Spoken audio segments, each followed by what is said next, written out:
Арабская весна. Арабская весна – один из основных исторических событий в мировом истории. Этот процесс сотрясла многих стран, и погибли более миллиона человек в результате этого исторического процесса.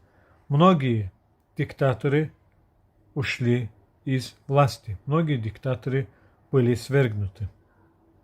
Как начинался арабская весна? Арабская весна начинался уже зимой.